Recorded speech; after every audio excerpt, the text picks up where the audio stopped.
Science. People believe in science. You believe in science. I mean, imagine going to your doctor and them telling you that smoking isn't bad for you. Proved to be safe, Mr. Coleman? I believe they have not been proved to be unsafe because when, as and if, any ingredient in cigarette smoke is identified as being injurious to human health, we are confident that we can eliminate that ingredient. Or that if you're a woman and you smoke, your baby might be born smaller than normal, and that it wouldn't be so bad because, well, some women prefer smaller babies. I concluded from that report, it's true, the babies born from women who smoke are smaller, but they're just as healthy as the babies born from women who do not smoke.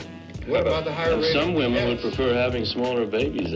At the end of the day, the doctor's choice is America's choice. I mean, what are you talking about? Have you completely lost your mind? Well, today, that might be unbelievable, but not that all long ago, smoking was good for you. An absolute behemoth of an industry rallied behind cigarettes to lobby, influence, and ultimately come up with funded research and marketing materials to get you to believe that cigarettes are good for you.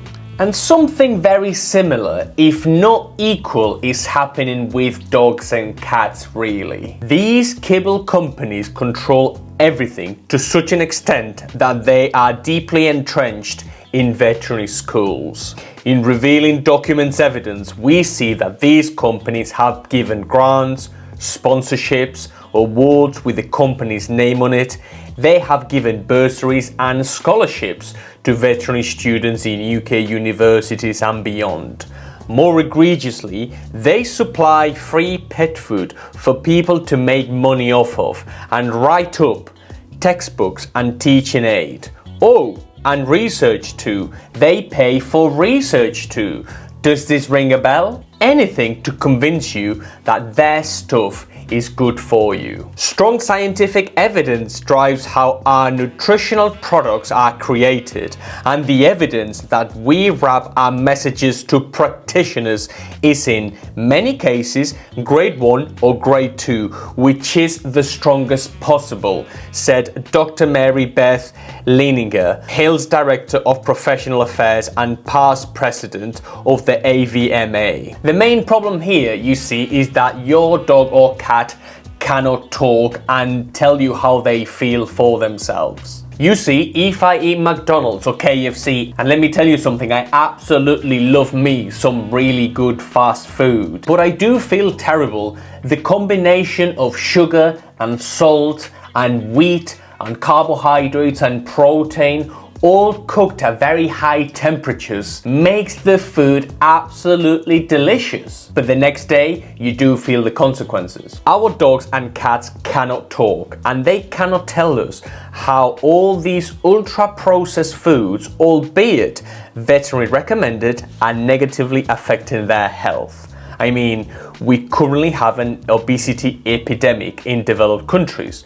The USA and the UK are at the top of the rankings due to the rise of sedentary lifestyle and poor food choices.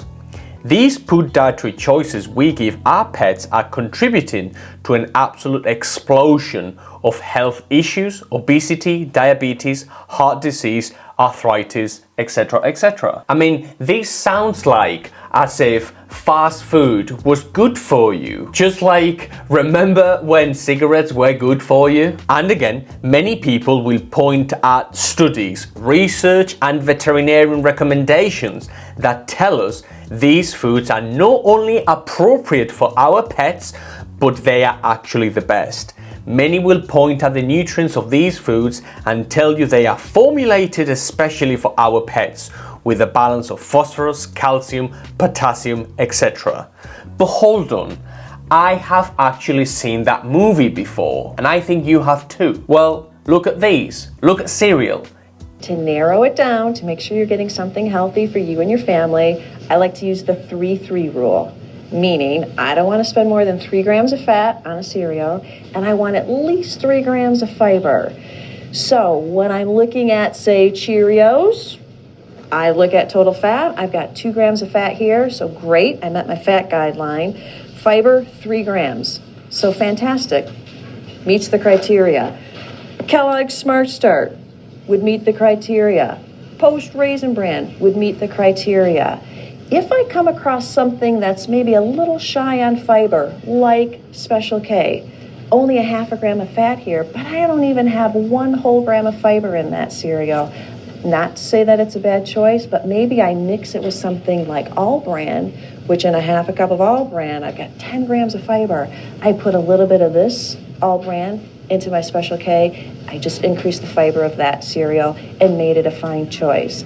So when you're in the cereal aisle, to narrow down your choices, make sure you get a healthy choice. Just remember the 3-3 rule. At least 3 grams of fiber, no more than 3 grams of fat. Every single cereal box I see is fortified with different nutrients and vitamins, and it seems as if though these cereal boxes are actually good for you and your kid. In reality, the amount of wheat gluten, corn, sorghum and other cheap ingredients is absolutely staggering. The same is happening with veterinary prescription diets. Their playbook is absolutely identical. You buy influence, you buy research, you push narratives, you tell people about your science, you control clinicians, aka your vet, and take over the world with subpar products. We ultimately believe that subpar ingredients in pet food are the very reason why there is so much disease among pets these days, and why so many dogs and cats are actually suffering in silence, with ever-growing cases of obesities and chronic pancreatitis, and an absolute explosion of allergies and intolerances to food. We can at least question some of the ingredients that go into your pet's food. And what we are actually seeing is that some of the very same foods that create inflammation and chronic disease in humans are now being used, and there could be a correlation and causation between so much pet disease and what they eat. But it is very hard to fight an entire industry that is so well capitalized, and that its entire motive and its entire modus operandi is to tell and convince you that what they are selling is at the absolute best for your dog or cat. It is very likely that if your dog or cat has a health related issue and it's a modern one, it could be very well related to the food they consume or some of the supplements or the treats that you are providing your dog or cat with. And if you are worried about what you are giving your dog or cat isn't the very best for them and you want to know more, you can safely watch this video next.